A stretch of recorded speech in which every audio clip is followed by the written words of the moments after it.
వరలక్ష్మి, ఏంటండి? జరగాల్సినవన్నీ సవ్యంగా జరిగిపోయాయి.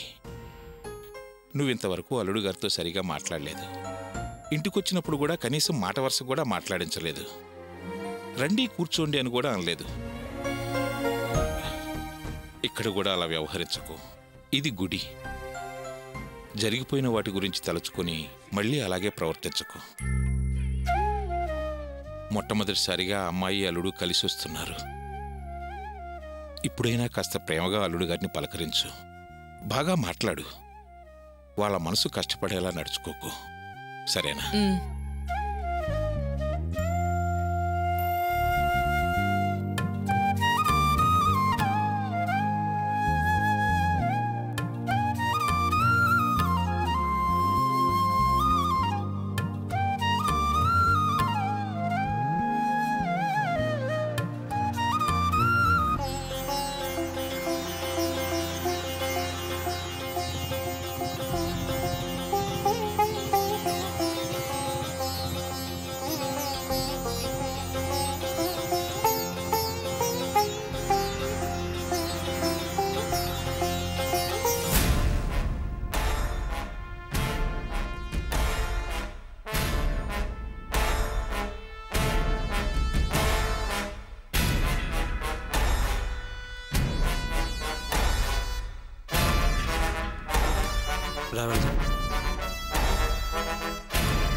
అర్చన, రా వెళ్దాం.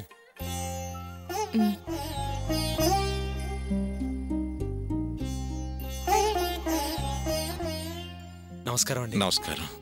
అందరూ బాగున్నారా? బాగున్నారండి. ఏమ్మా బంగారు తల్లి, బాగున్నావా? బాగున్నానమ్మా. నువ్వెలా ఉన్నావు? ఈ మధ్య బానే ఉందమ్మా. వరలక్ష్మి, పూజకి టైం అవుతుంది, బయలుదేరండి. రా తల్లి. రండి రండి అల్లుడు గారు.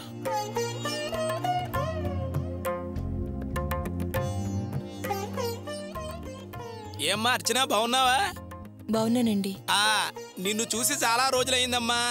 నువ్వు మీ వారు కలిసి రావడం చాలా సంతోషం. చూసావా మీ అమ్మ ముఖం ఎలా వెలిగిపోతుందో? నీకోసం ఆమె చేసిన పూజలన్నీ ఫలించాయమ్మా. మొక్కుబడి తీరుస్తూ ఆమె సారి పెట్టింది. సంతోషం. అమ్మా అందరూ నమస్కారం చేసుకోండి, పూజ ప్రారంభిస్తాను. ఓం దుర్గాయే నమః, ఓం శివాయే నమః, ఓం శ్రీ మహాలక్ష్మి నమః. ఏదైతేనే చల్లగా చూసి వాళ్ళిద్దరినీ ఒకటిగా చేశావు. అలాగే నా భార్య మనసు మార్చుకుని అల్లుణ్ణి ఆప్యాయంగా చూసుకునేలా చూడు తల్లి. ఆమెలో ఉన్న కోపం తగ్గేలా కరుణించు మాత. అమ్మా, అర్చన పెళ్ళైతే నీకు సార పెడతానని మొక్కుకున్నాను. నా మొక్కుబడిని నీకు సమర్పించుకుంటున్నాను. నేను అనుకునే విధంగా నచ్చినట్టుగా అల్లుడు రాలేదు. అయినా నా కూతురు ఆనందమే నేను కోరుకుంటున్నాను. తను జీవితాంతం సంతోషంగా ఉండేలా చూడాల్సింది నువ్వే తల్లి. అమ్మా, నీకు తెలుసు నేనే అమ్మాయిని కన్నెత్తి చూడలేదు. అలాంటి నాకు నీ సన్నిధిలో నువ్వే ఈ అర్చనని చూపించావు. నాకు తనంటే ఇష్టం కలిగేలా చేశావు. నా మనసుకు నచ్చింది కాబట్టి తనే నా భార్య కావాలని ఆశించాను. నువ్వు ఆశీర్వదించి నా ఆశ నెరవేర్చావు. ఎందుకమ్మా అలా చూస్తున్నావు? ఇన్నాళ్ళు రాకుండా ఇప్పుడెందుకు వచ్చిందనా? ఏం జరిగిందో నీకు తెలీదా? ఎందుకు నాకు అన్యాయం చేశావు? అందుకే రాలేదు. ఇప్పుడు కూడా నీకోసం రాలేదు, మా అమ్మ కోసం వచ్చాను. ఆమె బాధపడకూడదని వచ్చాను. ఏది ఎవరికి ఎలా రాసిపెట్టుంటుందో అది అలాగే జరుగుతుంది. ఎవరి జాతకం వారికి ముందే దేవుడు రాస్తాడు అంటారు. బయట ప్రపంచానికి మాత్రమే మనం భార్యాభర్తలం, నిజానికి మనం ఎవరికి వాళ్లవే అంటుంది అర్చన. ఇదేనా అమ్మా నువ్వు నాకు రాసింది? ఇలాంటి పెళ్ళి ఎందుకు చేసావు? అలాంటి జాతకం ఎందుకు రాసావు? నాకు అర్చన, అర్చనకి నేను ఏమీ కానప్పుడు ఈ పెళ్ళి పెళ్ళెలా అవుతుంది? తనన్నట్టు బొమ్మల పెళ్ళే అవుతుంది. అసలు రాకూడదనే అనుకున్నాను, కానీ అమ్మ మొక్కు తీరాలని నేను మొక్కుబడిగానే వచ్చాను. మనస్ఫూర్తిగా మాత్రం రాలేదు. పెళ్ళిళ్ళు స్వర్గంలో జరుగుతాయంటారు. అలా అయితే ఎట్టి పరిస్థితుల్లోనూ మా జీవితం నరకంగా మారకూడదు. చూస్తున్నావుగా అమ్మా, ఇప్పుడు కూడా వరలక్ష్మి అల్లుడితో మాట్లాడలేదు. తన పంతం తగ్గి అల్లుడిని గౌరవించేలా చేయి తల్లి. అమ్మా, అర్చన మనసులో నా మీదున్న అభిప్రాయాన్ని మార్చి నన్ను అర్థం చేసుకునేలా చేయి. ఇది నువ్విచ్చిన జీవితం, మేమందరం సుఖంగా ఉండేలా చూడమ్మా. ఆఖరిసారిగా చేతులెత్తి నమస్కరించి అడుగుతున్నానమ్మా. నాకు నువ్వు విధించిన శిక్షని నువ్వే రద్దు చేయాలి. అంతే. ఇంక నిన్ను పూజించను, ప్రార్థించను, నీ గుడికి రాను. ఇదే నా నిర్ణయం. తప్పైనా ఒప్పైనా దీనికే కట్టుబడి ఉంటాను. అమ్మగా కొలిస్తే నువ్విచ్చిన బహుమానానికి నీకు నా కానుక ఇదే. అమ్మా, అందరూ మీ మనసులో కోరిక అమ్మవారిని కోరుకున్నారు కదా? కోరుకున్నామండి. అమ్మవారి ఆశీర్వాదాన్ని కోరుకున్నాం. సంతోషం.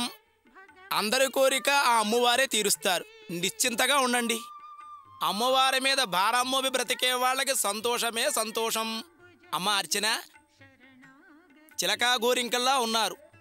ఈడు జోడు చాలా బాగుంది. బాబు, అర్చన భారీగా రావటం నీ పూర్వజన్మ సుకృతం. ఈ కుంకుమ అర్చన నుదుటి పెట్టు నాయనా.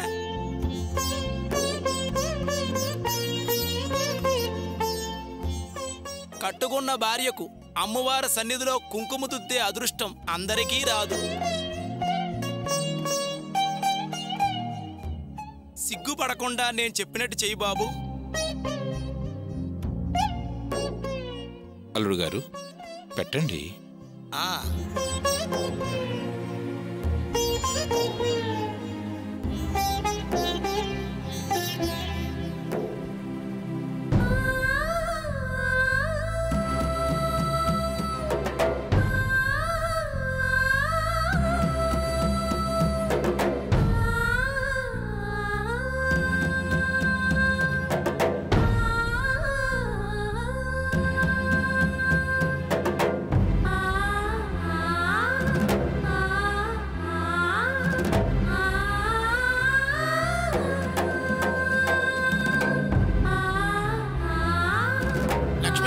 సముద్రరాజతనయాం శ్రీరంగదామేశ్వర్యం దాసే బోధ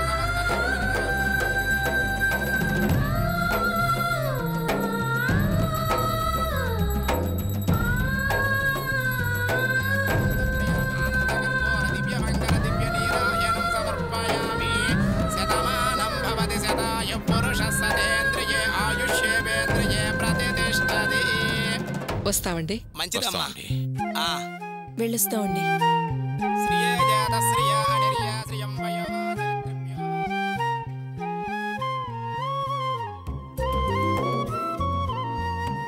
మావయ్య గారు, షెడ్కి టైం అవుతుంది. మేము బయలుదేరుతామండి. అలాగే బాబు, జాగ్రత్తగా వెళ్ళిరండి. వస్తామండి. వస్తాం అత్తయ్య గారు. జాగ్రత్తమ్మా, బంగారు తల్లి. వస్తానమ్మా. నాన్న వస్తాను. మంచిదమ్మా.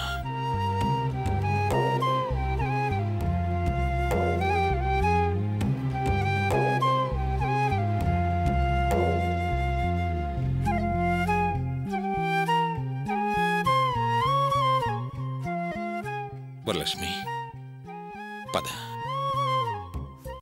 వదినా, వదినా, వదినా.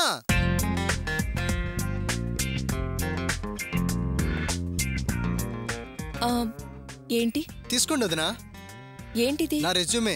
కొత్త ఉద్యోగం కోసం కొత్త ప్రయత్నం. Application plus resume. నాకెందుకు ఇస్తున్నావు? మీ చేతుల మీదుగా ఆ దేవుని పాదాల చెంత ఉంచి పూజ చేసి నా చేతుల్లో పెడితే సక్సెస్ఫుల్ రిజల్ట్ వస్తుందని నా నమ్మకం. మీ అమ్మగారికి ఇవ్వు. ఆవిడే పూజ చేసి నీకు ఇస్తారు. కరెక్ట్గా మీరు మాట అంటారని నేను ఎక్స్పెక్ట్ చేశాను అన్నారు. ఇన్ని అప్లికేషన్స్ అమ్మ చేతుల మీదుగా తీసుకొని ఇలా అప్లై చేశాను, కానీ దేనికి పాజిటివ్ రిజల్టే రాలేదు. నాకంటూ డెస్క్ లేకుండా ఇప్పటికీ ఇలా దేశదిమ్మర్లా తిరుగుతూనే ఉన్నాను. కొత్తగా మా ఇంట్లోకి అడుగుపెట్టిన మహాలక్ష్మి మీరు. మీ రాశిచక్రం బాగుండి మీ చేతి మహత్యం వల్ల నాకు అదృష్టం వచ్చిందే అనుకోండి, ఉద్యోగం వస్తుంది, హాయిగా సెటిల్ అయిపోతాను. మంచి జీతం, పెద్ద ఉద్యోగం. అందుకే మీ చేతికిస్తున్నాను. ఇంకా మీరు వివరాలు అడిగితే నేను గిర్రుని బొంగరంలా తిరగడం తప్ప నా దగ్గర వేరే ఆన్సరే లేదు. తీసుకోండి వదినా, ప్లీజ్. వాడంతగా అడుగుతుంటే ఇంకా ఆలోచిస్తావేంటమ్మా? మంచి జీతం, పెద్ద ఉద్యోగం అంటున్నాడు. పాపం, వాడెన్ని అప్లికేషన్లు పెట్టాడు, నా చేత్తో ఎన్నిచ్చాను. కానీ వాడన్నట్టు ఏ ఉద్యోగమూ రాలేదు. నీ చేతి చక్రం వాడి జీవిత చక్రాన్ని మార్చేస్తుందేమో చూద్దాం. వెళ్ళమ్మా, వెళ్ళి దేవుడి దగ్గర పెట్టివు.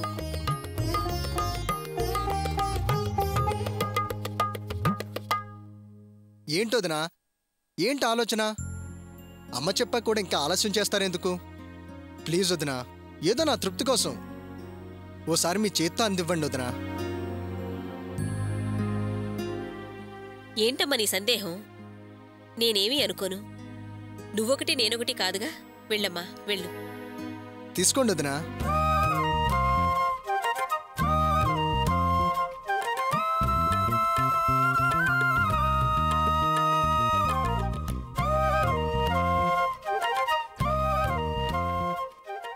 దేవుడి పాదాల దగ్గర పెట్టి దండం పెట్టుకుని తీసుకురమ్మా.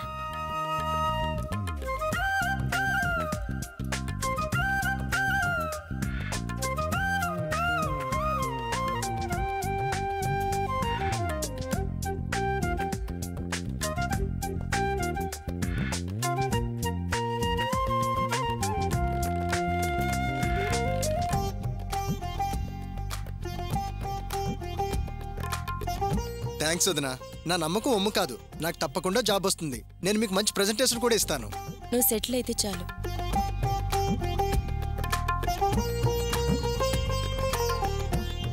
అమ్మా వెళ్ళొస్తానే. ఒరేయ్, ఎక్కడుంటే అక్కడ చెప్తున్నావేంట్రా? ఏంటే? ఏంట్రా ఏంట్రా నీ నాటకం? ఏంటమ్మా? మీ వదిలి వెళ్ళిపోయింది కానీ చెప్పు, ఏం చెప్పాలి? అసలు నువ్వేసుకున్న ప్లాన్ ఏంట్రా? వదినా వదినా అంటూ వదలకుండా సహస్రనామం వల్లిస్తున్నావు. రాశి ఫలాలు, జాతక చక్రాలు అని చిలక పలుకులు పలుకుతున్నావు. నువ్వు నాకిచ్చిన అప్లికేషన్లెన్ని, నేను చేసిన పూజలెన్ని? ఏంట్రా ఈ కథలు? ఆ రోజేమో జీతం ఇచ్చావు, ఇవాళేమో అప్లికేషన్ అని కొత్త కొత్త రాగాలు తీస్తూ సన్నాయి నొక్కు లొక్కుతున్నావు. ఎందుకు అని? అమ్మా, ఇది నా ప్రాబ్లమే. ఏదో ప్లాన్ వేసుకుంటున్నాను. అదేరా, ఏంటా ప్రాబ్లము, ఏంటా ప్లాను అని. అమ్మా, వదినంటే ఎవరు? నిన్నే అడిగేదే. వదినంటే ఎవరు? నాకు తెలియదు గాని నువ్వు చెప్పు. వదిన తల్లితో సమానం. ఆహా, భలే చెప్పావురా. మరి అమ్మంటే ఎవర్రా? బొమ్మ? అమ్మా కాదమ్మా, అమ్మంటే దేవత, ప్రత్యక్ష దైవం, తన మరణానికి సిద్ధపడి జన్మనిచ్చిన త్యాగమూర్తి. రే రే రే, నీ డైలాగులాపి ప్లాన్ ఏంటో చెప్పరా. నేను నీ తల్లినిరా, నాకే టోకరా కొట్టాలని చూస్తున్నావా? మొత్తానికి ఏదో తేడా ఉంది. చెప్పరా, అదేంటో చెప్పు. చెప్పరా, చెప్పు. చెప్పకపోతే వదలవా? సరే విను. నేను నీ కొడుకునే కదా. నువ్వు వదిన దగ్గరున్న బంగారానికి ఎలా రూటు వేస్తున్నావో నాకు తెలుసు. నేను అదే రూట్లో వెళ్దాం అనుకుంటున్నాను. ఓరి పాపాత్ముడా, నేను ఆరాటపడేది నీ చెల్లెలి పెళ్లి కోసంరా, నా మెళ్ళలో దిగేసుకుని ఊరేగటానికి కాదు. అయినా ఆ బంగారం నువ్వేం చేసుకుంటావురా? ఏంటా ప్రశ్న? ఈ దెబ్బతో నాకు జాబ్ కన్ఫర్మ్ అవుతుంది. కానీ జాబ్ ఇవ్వడానికి కంపెనీ డిపాజిట్ అడుగుతుంది. ఆ డిపాజిట్కి నేనెక్కడి నుంచి తేవాలి? అందుకే వదిన గారిని కాకాపడుతున్నా. నా అవసరం తీర్చే అదృష్టలక్ష్మిగా భావిస్తున్నాను. ఆ నగలు తాకట్టు పెడతా, ఉద్యోగంలో చేరుతా. ఉద్యోగం మంచిది కాబట్టి ఆదాయం బాగుంటుంది. ఆదాయం బాగుంటుంది కాబట్టి రాణి పెళ్లి రాజుగారికో ఇచ్చి రంగరంగ వైభవంగా నేను జరిపిస్తా. మరి ఆ విషయం ఇది అని ముందే చెప్పొచ్చు కదరా. నేను చెప్తే నువ్వు వింటావా? యక్ష ప్రశ్నలేసి నన్ను పక్షిలా పొడుచుకు తింటావు. అందుకే ఈ రూటు, అదే నీ రూట్లో వచ్చా. నీ కొడుకుని కదా, నువ్వు 6 అడుగులేస్తే నేను 12 అడుగులేస్తానే. అమ్మా, మరో ముఖ్యమైన విషయం. ఏమిట్రా? మనసులోనే ఉంచుకో. మన ఇంట్లో అందరం వదిన గారితో చాలా మంచిగా మసులుకోలేదే అనుకో, ఆ నగలు మన అవసరానికి ఉపయోగపడవు. కాబట్టి ఈ రోజు నుంచి అందరం అడుగడుగున వదిని కాకాపడుతూనే ఉందాం. సరేలేరా. నా దగ్గర ఎవరు పప్పులు ఉడకు. That is Rangayya. టింగ్ రంగయ్య, టింగ్ రంగయ్య. భాగ్యం, నీకెన్నిసార్లు చెప్పాలి? How many times did I tell you? ఇందులో నా ప్లేస్ను వాడుకోవద్దు, నా ప్లేస్లో పడుకోవద్దు అని చెప్పానా? Go go your bedroom. This is my bedroom. Go please, go. I say go. ఏంటి భాగ్యం, చెప్తే నేను చెప్పేది నీకే. ప్లీజ్ వెళ్ళు భాగ్యం, వెళ్ళు. నేను ఎందుకే అలా అరుస్తావు? ఓ, నీ మామూలు నీకు తేలేదనా?